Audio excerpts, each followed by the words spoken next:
पढ़ने लिखने का हर बच्चे को है अधिकार। भेदभाव न रखें स्कूल में, सबसे हो समान व्यवहार। तो इसी संकल्प के साथ शुरू करते हैं समग्र शिक्षा उत्तर प्रदेश और यूनिसेफ लखनऊ की तरफ से प्रस्तुत ये रेडियो कार्यक्रम जन पहल। शिक्षा प्रगति की ऐसी सीढ़ी, रोशन होती जिससे हर पीढ़ी। आज माता पिता ने है ठानी, विद्यालय प्रबंध समिति में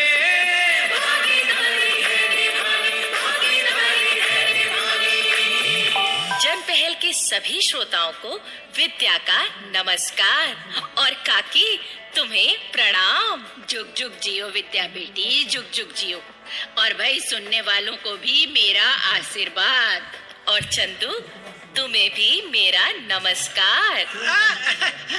नमस्कार विद्या बहन।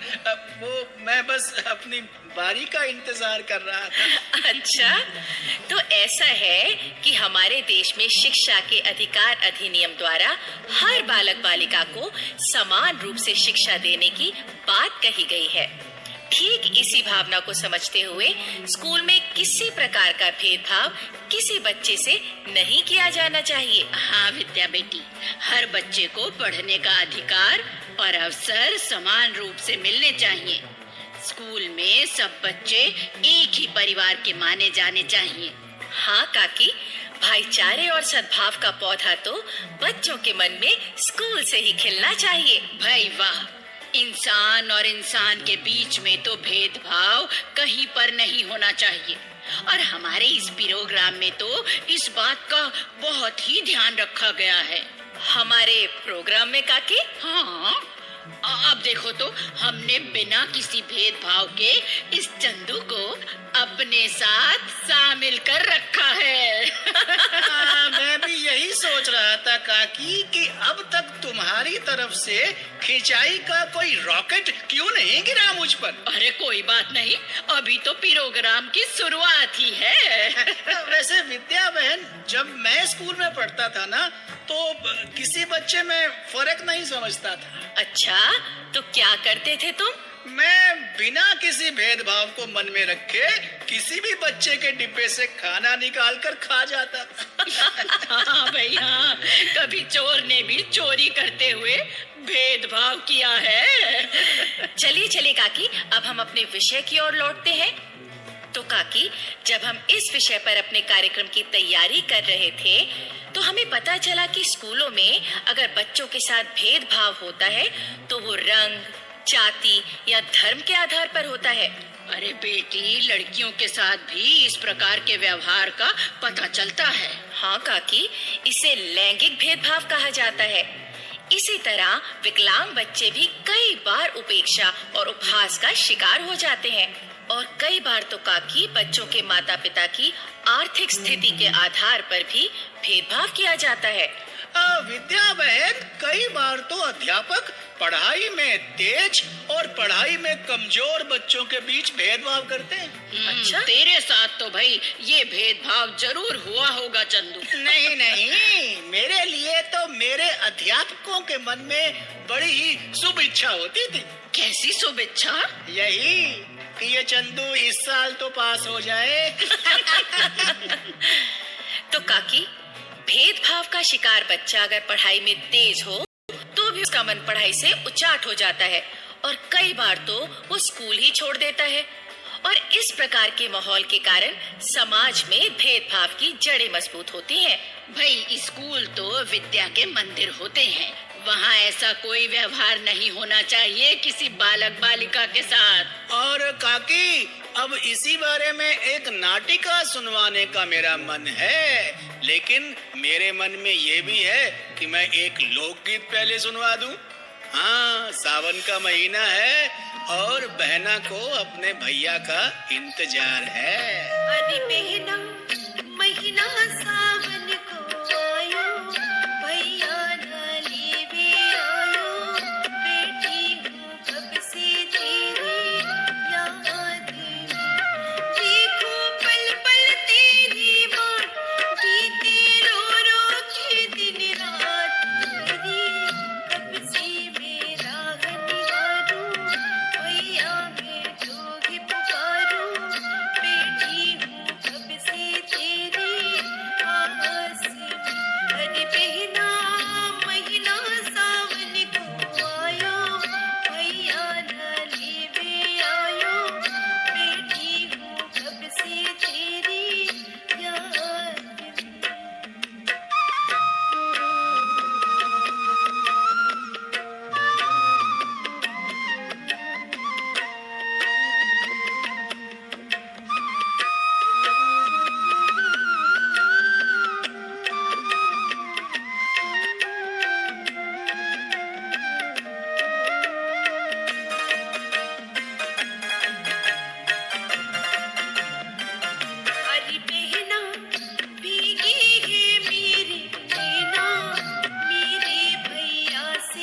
मेरे हाथ से। पकी पकाई सब्जी बेकार चली जाएगी। अम्मा मुझे भी खाना परोस दो, भूख लगी है। तू तो अभी स्कूल का सबक याद कर रही थी। हाँ तो सबक याद कर लिया ना। तो कुछ देर और किताब पढ़ ले। भूख लगी हो तो किताब नहीं पढ़ी जाती। अरे जिद क्यों करती है? रोटी मांगना क्या जिद की बात हो गई अम्मा? तू जानती तो है नीतू, पहले तेरे बापू और भैया खाना खाते हैं, बाद में हम और तुम खाते हैं। बाद में क्यों? हम औरतें घर के मर्दों के बाद ही खाना खाती हैं। क्यों अम्मा? फिर वही बेफिजूल के सवाल। अम्मा हमारे स्कूल में तो ऐसा नहीं होता। वहाँ जब दोपहर का भोजन परोसा जाता है तो सब बच्चे एक साथ खाते हैं। वहाँ तो पहले या बाद वाली कोई बात नहीं होती। और वो जो देबू काका है ना, वो खुद स्कूल में आकर इस बात पर ध्यान देते हैं कि खाना बांटने में किसी बच्चे के साथ कोई भेदभाव ना हो। अरे वो स्कूल की बात है। क्यों दुलारी, क्या स्कूल की बात घर में नहीं अपनाई जा सकती? बाबू तो क्या शिक्षा के प्रकाश में घर की गलत परंपराएं तोड़ी नहीं जानी चाहिए? है? पहले हम बच्चियों को पढ़ने के लिए नहीं भेजते थे, लेकिन अब इलाके की हर बच्ची स्कूल जाती है, तो ये परंपरा हमने तोड़ी कि नहीं तोड़ी? वो तो ठीक है। ठीक है, तो फिर स्कूल में अपनाई सिखाई जाने वाली दूसरी अच्छी बातें घर में भी अपनाई जानी चाहिए। खासकर ये भेदभाव मिटाने वाली बात तो जरूर अपनानी चाहिए। चला नीतू बेटा, हाँ? आज तुम, हम और तुम्हारा भैया मिलकर खाना खाएंगे। हाँ चलो बाबू। हाँ, आज तो मैं अपनी बेटी को अपने हाथों से खाना खिलाऊंगा। दुलारी, तुम हमारी थाली परोस दो। ठीक है।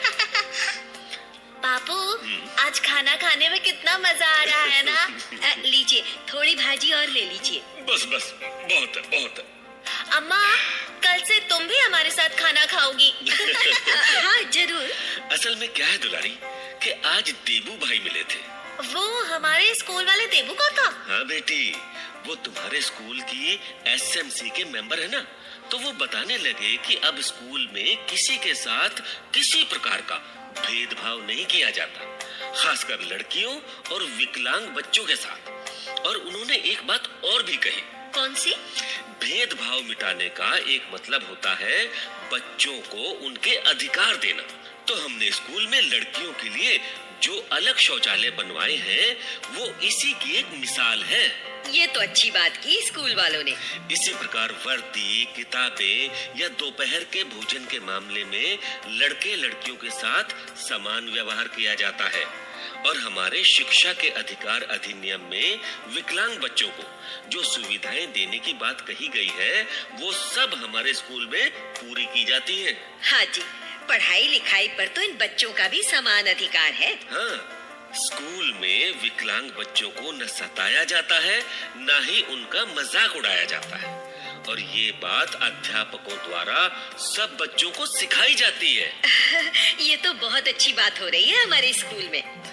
हाँ दुलारी, पर हमारे स्कूल की एसएमसी ने ये बातें अपनाकर एक मिसाल कायम की है। स्कूल में किसी भी प्रकार का भेदभाव मिटाने को एसएमसी के मेंबर अपनी एक बड़ी जिम्मेदारी मानते हैं। ऐसा तो हर एसएमसी को सोचना चाहिए बापू। हाँ बेटा।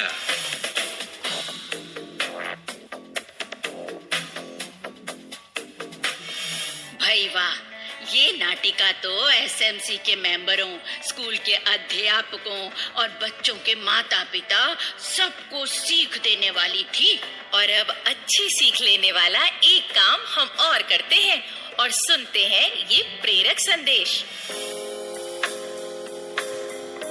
मैं दीपक कुमार मिश्र, प्राथमिक विद्यालय महिंगवा 1, बक्सी का तालाब, जनपद लखनऊ में प्रधानाध्यापक के पद पर कार्यरत हूँ।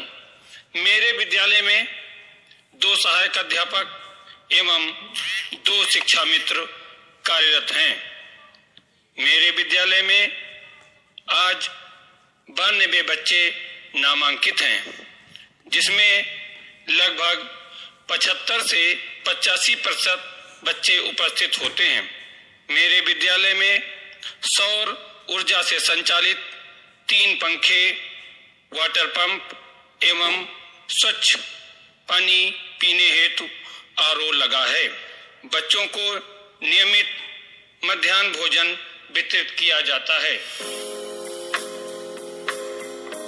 तो विद्या बहन, जैसा कि हमारे हर प्रोग्राम में एक खास बात होती है, क्या? वो ये बात है कि हम उन बातों का जिक्र करते हैं जो अच्छी बातें बच्चे स्कूल में सीखते हैं और फिर घर आकर अपने परिवार वालों को भी सिखाते हैं। हाँ चंदू, यही तो होता है पढ़ाई का दोहरा फायदा। तो अब मैं एक ऐसी ही बात सुनाने जा रहा हूँ। तो भाई, आज की नाटिका में जैसा हमने सुना कि स्कूल में सब बच्चों के साथ समान बर्ताव किया जाता है, पढ़ाई लिखाई में, खेल कूद में, दोपहर के भोजन को परोसने में। तो ऐसा ही समान बर्ताव हर घर में भी अपनाया जाना चाहिए और इसके लिए बच्चों को अपने माता पिता को बताना चाहिए, समझाना चाहिए। क्यों काकी? भाई, बहुत देर बाद तूने काम की बात कही है चंदू। अच्छा, कितने साल बाद? अरे चुप रह, बात पूरी करने दे। वैसे एक बात बता दूं तुझे, बात तूने बहुत अच्छी की है। भाई, बच्चे जब घर जाकर ऐसी बातें बताएंगे तो माता पिता जरूर अपनाएंगे उन्हें। भाई, आखिर अपने जिगर के टुकड़े की बात कौन मना करता है? हाँ काकी, ठीक कहा तुमने।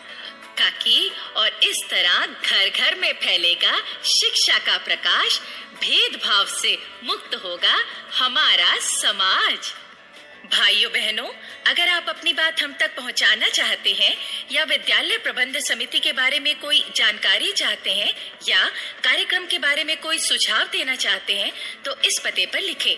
हमारा पता है समग्र शिक्षा उत्तर प्रदेश, सर्व शिक्षा अभियान ऑफिस, विद्या भवन, प्रथम तल, फर्स्ट फ्लोर, निशांतगंज, लखनऊ 226007। तो अब जन पहल के अगले कार्यक्रम तक विद्या और अपनी काकी और अपने चंदू को आज्ञा दीजिए। जय